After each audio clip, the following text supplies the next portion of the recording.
Welcome to Lesson 1. In this lesson, we'll cover the print and cut option, working with registration lines, applying different fill functions, and we'll even create our own printable. Let's go ahead and get started with creating our own printable because that will cover several of these topics. So what I have here is the printable I created for my page for this lesson, and I'm going to show you how you can recreate something very similar or the same on your own. The first thing you'll need to do is draw a base for your card. So in this case, I'm going to draw a rectangle and resize it to 3 inches by 4 inches in height. And that's a standard pocket page size, in case you're wondering. I'm going to create an offset of this outer rectangle, and I'll tell you a bit more about that later. And that's just for when I go to cut it. I want to have a little bit of a white ridge around the outside of my card. So I'm just going to do a bit of an offset of this of 0.050 and apply. I'm going to drag that larger rectangle just out of my way so it doesn't kind of interrupt what I'm doing. Now inside of here I want to recreate the word today. So I'm going to go to my text style menu and I'm going to type in the title of the font, which is Blackout, which is free and available on the internet. And I'm just going to use my text tool to type in the word today. And then I will right click and I will weld those letters together, which will remove all those little boxes you see there. And that's just the way the font is built, as it has a little box around each of the letters. So now I'm going to resize that just slightly so it fits inside my rectangle. And then we'll start talking about the fill tool here, which is that little paint bucket on the top center of the page. So I'll resize this to 2.75. and just kind of get it centered inside of my little box there. And then we'll get going to fill it in with color. So like I mentioned, along the top there are several different rows of buttons. And in the top middle, you'll see there's a little paint bucket, and that's called the fill color window. And in there you can choose any standard flat color. So if you want to have your word like this today here, yellow, you just simply open it up and click on the shape and click yellow. You would do the same thing in the line style window.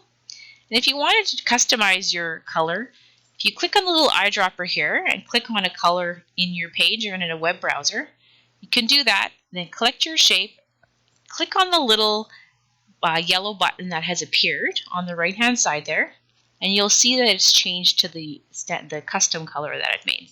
So you can use the preset colors that are there, or you can even find your own by downloading an image or a picture you may have already found on the internet. Now the next thing I'm going to do is just color that line around the outer edge here of my card by going to the line style window and the line color window. In the line style window, I'm going to change it to this small tiny little dash. In the line color window, I've changed it to a light aqua teal type of color. You can see that here around the outer edge. The next thing to do is to create these lines here on the journaling card, and I'm just going to use the line tool and hold down my shift key and draw one line, and then I'm going to quite simply align those together with the title. I'm going to select the two items together and align center.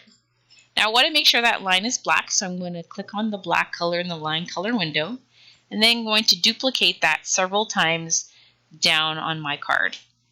I'm going to select 1 or 2 lines at the same time and group them together. And I'm always going to make sure that they're in alignment. So you want to use that align tool quite often. And I'm going to copy and paste and just group these all together.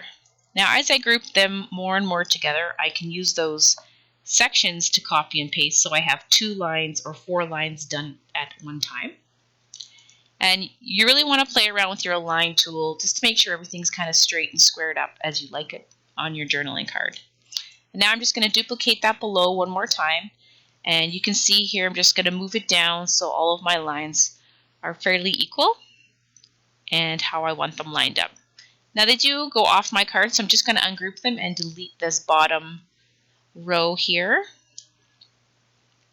And because I've grouped them, I've had to do a few times of the ungroup. I'm just going to delete those here.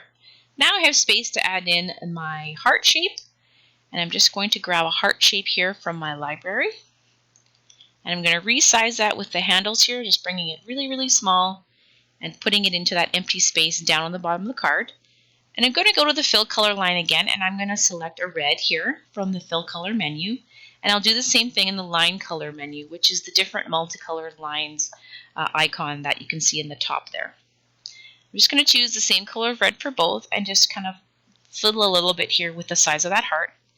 And then as you can see, I have a little sub-sentiment here on my card, so I'm going to zoom out a little and just type in a font, and I have like a typewriter type of font that I'm going to use.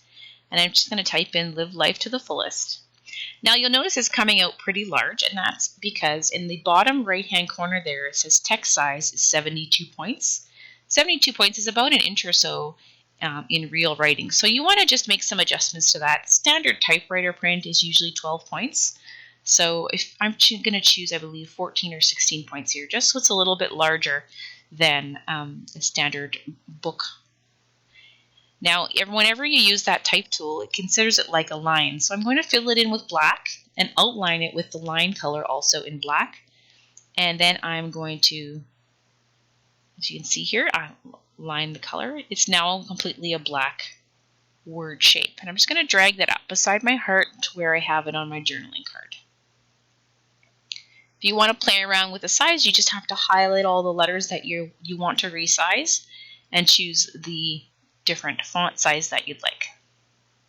So you can see I have, for the most part, my journaling card all completed as I would like it. The next thing I'm going to do now is I'm just going to move this old one off to the side and show you how you can get this to print properly. So I'm going to group all my shapes together. Everything here that I'm grouping is going to be something that's not cut with the actual blade of the Silhouette machine. I'm going to go into my cut settings window, which this is the window as a reminder that shows you all the different cuts you could do. And I'm going to select no cut. As you can see there, all the red lines that appeared have gone away. And only the one outer line here for that larger card shows as cutting the edge. So when I go to send this to my Silhouette later, it's only going to cut around the outer edge of that printable. So that's exactly what you want. You can check again just to make sure. I usually check 2 or 3 times just to make sure I haven't missed one spot. And for here, now to get this to set up properly to print on your printer and cut later on your machine, you want to click on this little paper here that has some arrows, and that's the design page settings window. In here in the paper type, you want to adjust your width and height to whatever size your printer will print. In my case, it's 8.5 by 11, so I'm going to make that adjustment.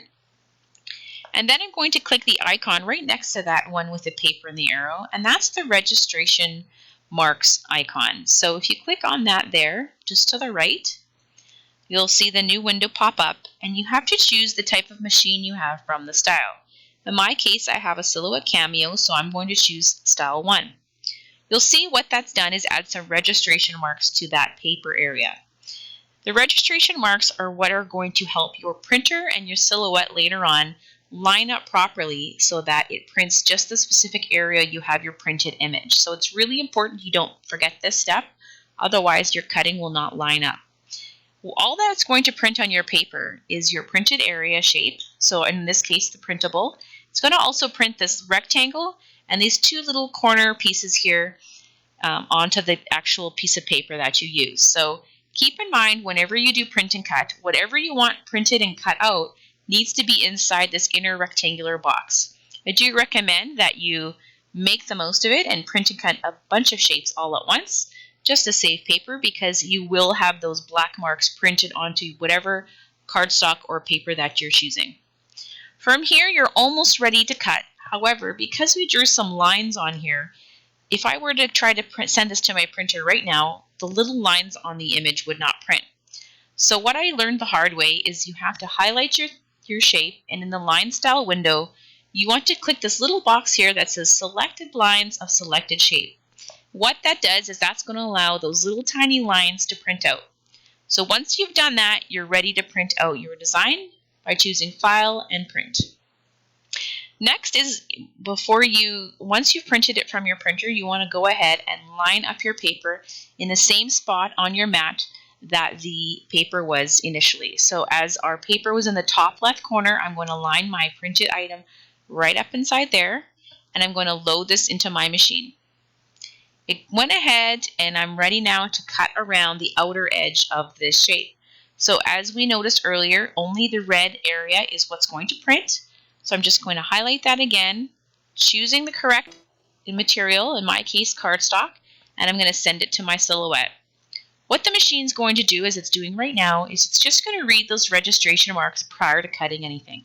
If it can't read those registration marks for whatever reason, you'll have a problem.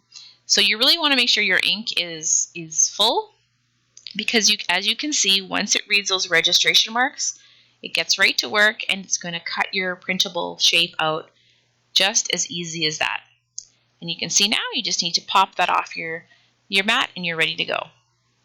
The next thing we're going to talk about is applying different fill functions. So this will work with any word or any shape that you want. You can, like we did in the creating our own printable, you can change the color in the fill color and line color windows to virtually whatever singular color you want. So in those two windows, they're just simple colors. You can also go into the advanced option here and just pick any of the other non-preset colors. And you can also adjust the transparency by using the slider bar at the bottom area here, and that will make your blue or your red just a little more white as you go through that transparency.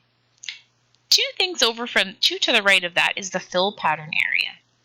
And you can see in here, your machine comes with some preset fill patterns, or you can purchase some through the Silhouette store, as I've done a few here. And you just click on your shape and select the pattern from your fill pattern menu, and it's going to fill that shape with whatever pattern you happen to choose.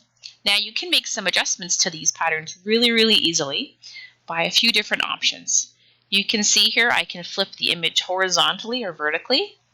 I can also tilt it on a different angle to get a different angle. So for this stripe, I can change the angle of the stripe. And even below that, you can see this little slider bar here will allow me to change the angle even more. So if I want to make that stripe completely horizontal, I can do that. And I can also scale the pattern, so I can make it 200 times or even 25%. And it's going to make the width of those stripes even larger or thinner depending on how I make the adjustment. You can also adjust the transparency just like in the fill color window, the same way here. And so you can change almost everything.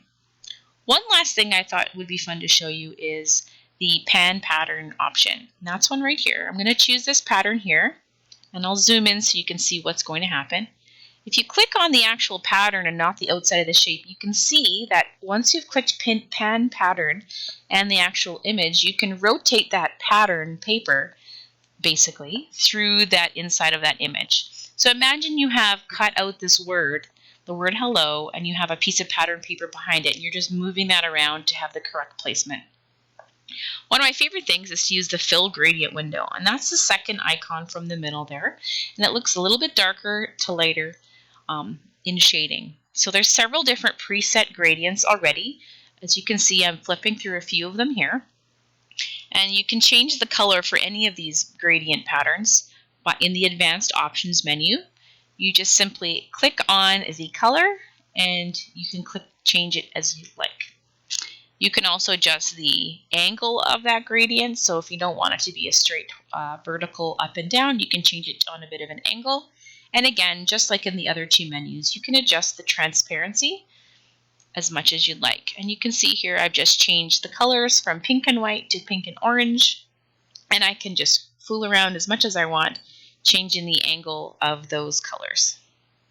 So you can see that in this, you can create so many different custom titles or shapes. It's just virtually endless. You can, between the patterns and the fill gradient, you can really customize your page. So if you have some odd colors in a photo, for example, this is a great way to match that up.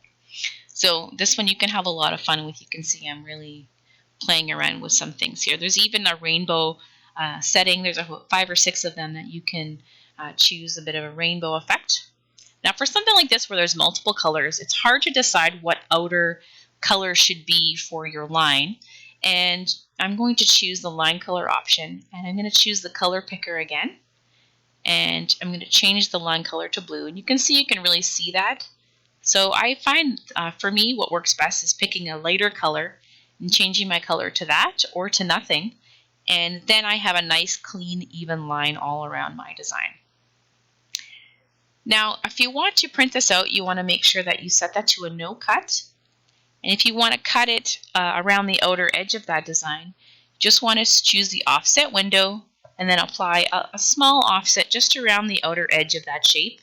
And as you can see here, I'm going to have tiny little cuts on the inside of the L's and the E and the O.